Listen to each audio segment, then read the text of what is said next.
వాగర్థావివ సంపృక్తౌ వాగర్థప్రతిపత్తయే జగతః పితరౌ వందే పార్వతీ పరమేశ్వరౌ. ఆదిత్యాయ చ సోమాయ మంగళాయ బుధాయ చ గురుశుక్రశనిభ్యశ్చ రాహవే కేతవే నమః. శృంగేరి జగద్గురు పీఠాధిపతులకి, కంచి పీఠాధిపతులకి నమస్కారములు తెలియచేసుకుంటూ కార్యక్రమాన్ని ప్రారంభిద్దాం. వీక్షించేటువంటి ప్రేక్షకులకి శుభాభినందనలు. ఇప్పుడు ప్రపంచమంతా కూడా అన్రెస్ట్లో ఉంది. ప్రతి ఇంట్లో ఏదో ఒక సమస్య. ముఖ్యంగా చాలామంది కుటుంబాలలో వివాహ సమస్య. వివాహం కాక ఎన్నో ప్రయత్నాలు చేసినా పిల్లలకి మంచి సంబంధాలు దొరకటం లేదు.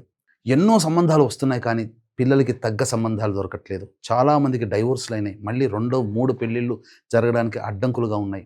అంతేకాకుండా మంచి సంబంధాలు ఎన్ని తెచ్చినా పిల్లలు ఇప్పుడు కాదని దాటవేస్తున్నారు. అటువంటి వారి కోసం ఒక అద్భుతమైనటువంటి పరిహారము.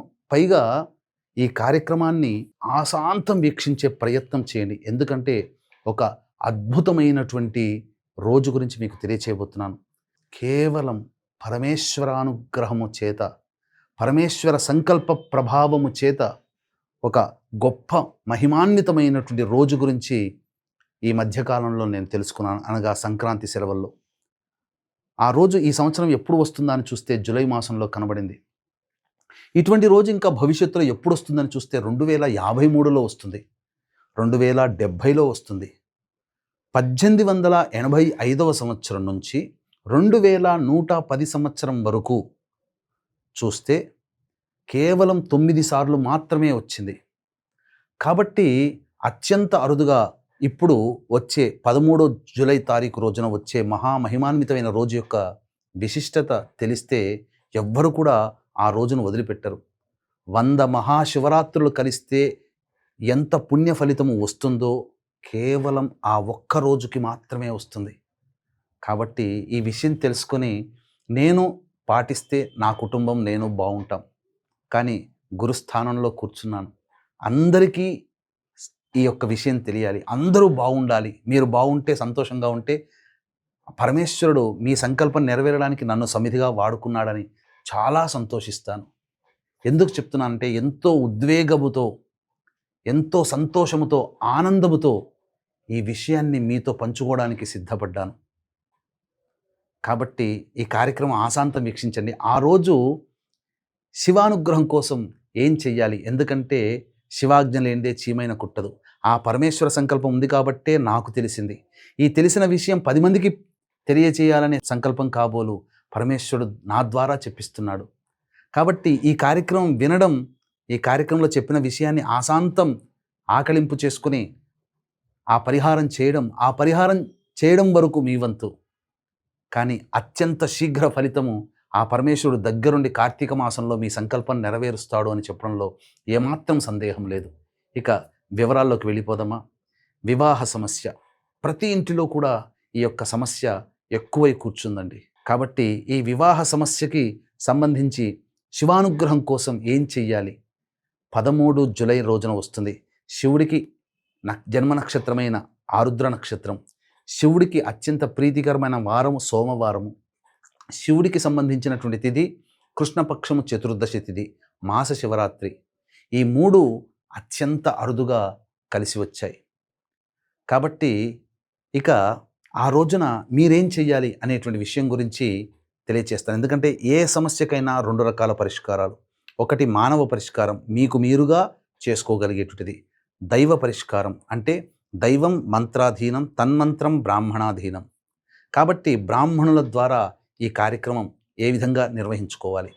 అందుకనే గత 2 దశాబ్దాలుగా మీరు చూస్తున్నారు, అత్యంత నియమనిష్టలతో, నిజాయితీతో ఎన్నో కార్యక్రమాలు మీ బాగు కోసం చేయించడం జరిగింది. ఆదరించారు కూడా. కాబట్టి దీన్ని దృష్టిలో పెట్టుకుని మీకు అందరికీ మంచి జరగాలనే సదుద్దేశంతో 13 జూలై రోజున అరుణాచల క్షేత్రంలో కానీ, శ్రీకాళహస్తి క్షేత్రంలో కానీ మీ జాతకరీత్యా కలుగు విద్య, వివాహ, ఉద్యోగ, దాంపత్య, అనారోగ్య సమస్యల నివారణకి, అలాగే మేష, మిథున, కర్కాటక, సింహ, కన్య, వృశ్చిక, ధనస్సు, కుంభ, మీనరాశుల్లో జన్మించిన వారికి శనిదోష నివారణ. ఇప్పుడు ఆన్లైన్ సర్వీస్లో చాలామంది అనేక రకాలుగా చేయిస్తున్నారు. ఎవరు చేయిస్తున్నారో, ఎలా చేయిస్తున్నారో తెలియదు. వీడియోలు మాత్రం వస్తాయి.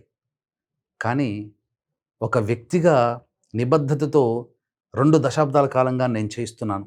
అనేక కార్యక్రమాలు ఇప్పుడు ఇందులో ఉన్నాయి. కేవలం ఒక్క హోమమే కాదు.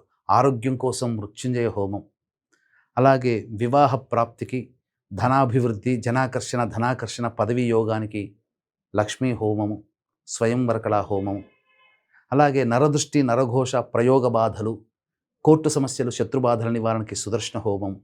అలాగే ప్రధానంగా ఇప్పుడు కాలసర్పదోషంలో నడుస్తుంది. గత 2 నెలలుగా కాలసర్పదోషం.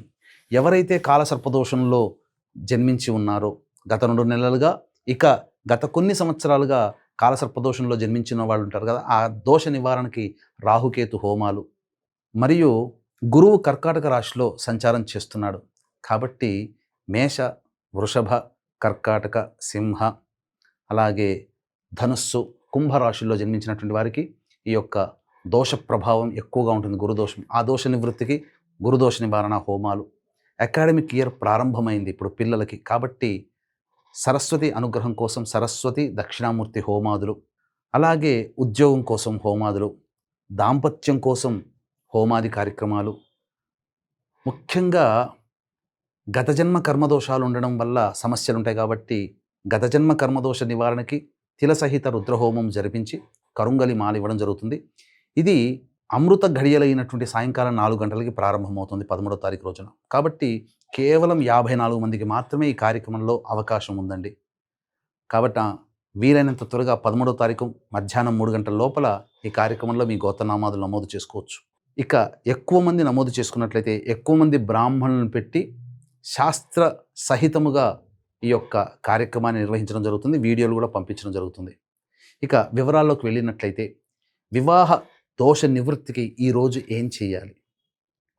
ముందుగా చక్కగా మారేడు దళాలు ముందు రోజు శుభ్రపరిచి పెట్టుకొని, దానిమ్మ పుల్ల కలములో కుంకుమను నీటిలో కలిపి శ్రీరామ అనే అక్షరం రాసి పెట్టుకోవాలి.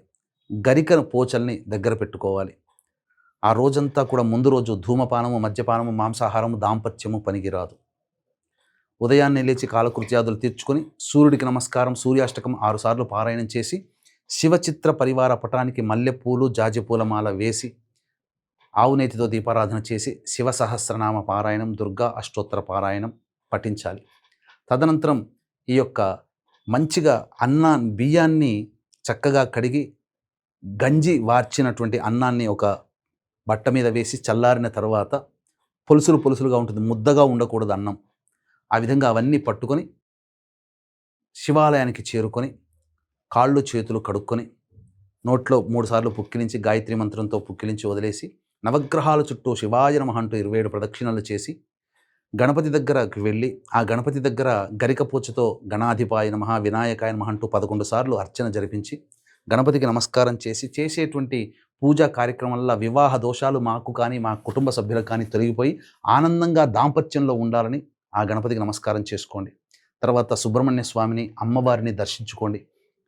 నంది దగ్గరికి వచ్చి నంది చెవిలో మీ యొక్క సంకల్పం, నా సంకల్పము నా ప్రతినిధిగా నీవు నీ తండ్రికి చేరవేయవయ్యా అని చెప్పి ఆ నందికి చెప్పి ఆనందముగా ఆ పరమేశ్వరునికి దర్శించి నమస్కారం చేసుకొని, అవకాశం ఉంటే అంతరాలయంలో లేకపోతే బాహ్యాలయంలో శివలింగం ఉంటుంది, ఆ శివలింగానికి పంచామృతాలతో అభిషేకం జరిపించడం. తదనంతరం ఇక పటిక బెల్లము, నవబోద్గడ్డ, మిశ్రి అంటారు, వాటిని మెత్తగా దంచి ఆ పొడిని నీటిలో వేసి ఆ నీటితో ఈశ్వరునికి అభిషేకం జరిపించి తెచ్చుకున్నటువంటి వండి వార్చినటువంటి అన్నము ఉంటుంది కదా, చల్లబడుతుంది కదా, ఆ అన్నంతో కూడా ఈశ్వరునికి అభిషేకం జరిపించి గన్నేరు పూలు, మల్లెపూలతో అర్చన చేయాలి. వెంట తెచ్చి పెట్టుకున్నటువంటి గరిక పోచలు అలాగే మారేడు దళాలతో అర్చన చేయాలి. నైవేద్యంగా పండ్లు, ఇతర పదార్థాలు పెట్టాలి. ఆ పరమేశ్వరుని సంకల్పం, పరమేశ్వరునికి మీ యొక్క సంకల్పాన్ని నెరవేర్చాలి. ఇక చాలు, మీరు చేయాల్సిందల్లా ఇది. ఉపవాసం ఉండదలిస్తే సాయంకాలం వరకు వేచి చూచి సూర్యాస్తమయం వరకు ఉండగలిగితే ఆ రోజంతా ఉండండి, తెల్లవారి దాకా ఉండండి. లేకపోతే సూర్యాస్తమయం వరకైనా కానీ ఉపవాస నియమాన్ని పాటిస్తూ ప్రదోషకాలంలో శివ అర్చన జరిపించుకొని ఆకాశం వైపు ఒకసారి నమస్కారం చేసి రాత్రిపూట భోంచేయండి. ఉండగలిగినటువంటి వాళ్ళు, శక్తి ఉన్నటువంటి వాళ్ళు, ఎందుకంటే 100 మహాశివరాత్రులతో సమానమైన రోజుది. కాబట్టి ఇటువంటి రోజుని మిస్ చేసుకోకండి.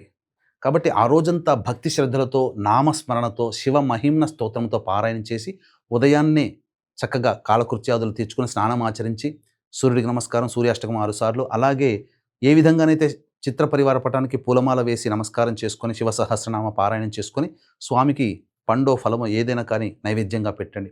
అనాథలకి, వృద్ధులకి, వికలాంగులకి అన్నదాన కార్యక్రమాలు, తినే పదార్థాలు పంచిపెట్టి, తదనంతరం ఇంట్లో వచ్చి భోజనం చేయండి. ఇది మీరు చేయాల్సిన డ్యూటీ. ఇక ఆ పరమేశ్వరుడికే వదిలిపెట్టండి. మీ యొక్క సంకల్పం అచిరకాలంలో అనగా కార్తీక మాసం లోపల మీ సంకల్పం నెరవేరుతుంది. ఇంట్లో పెళ్లి బాజాలు మోగుతాయి. మీరందరూ సంతోషంగా ఉంటే నాకు ఎంతో సంతోషం. మీ సంకల్పం నెరవేరితే సంతోషించే వాళ్ళలో నేను ఒకడిని. ఎందుకంటే వివాహం కాక ఇబ్బంది పడుతున్న అబ్బాయిలు, అమ్మాయిల మనోవ్యధ, అంతకు మించిన తల్లిదండ్రుల ఆత్మ వ్యధ, బాధ తెలిసిన వాడిని. కాబట్టి ఖచ్చితంగా ఈ నియమాన్ని పాటించండి. తప్పకుండా మీ ఇంట్లో పెళ్లి బాజాలు మోగుతాయి అచిరకాలంలోనే. అవకాశం ఉంటే మన పీఠమాధ్వర్యంలో అరుణాచలంలో కానీ, లేదా కాళహస్తి క్షేత్రంలో కానీ ఆ 13వ తారీఖు జులై రోజున సాయంకాలం 4 గంటలకి ప్రారంభమయ్యే కార్యక్రమంలో మీ వంతుగా గోత్రనామాదులు నమోదు చేసుకోండి. తప్పకుండా ఆచరించి మీరందరూ సంతోషంగా ఉండాలని మనస్ఫూర్తిగా కోరుకుంటూ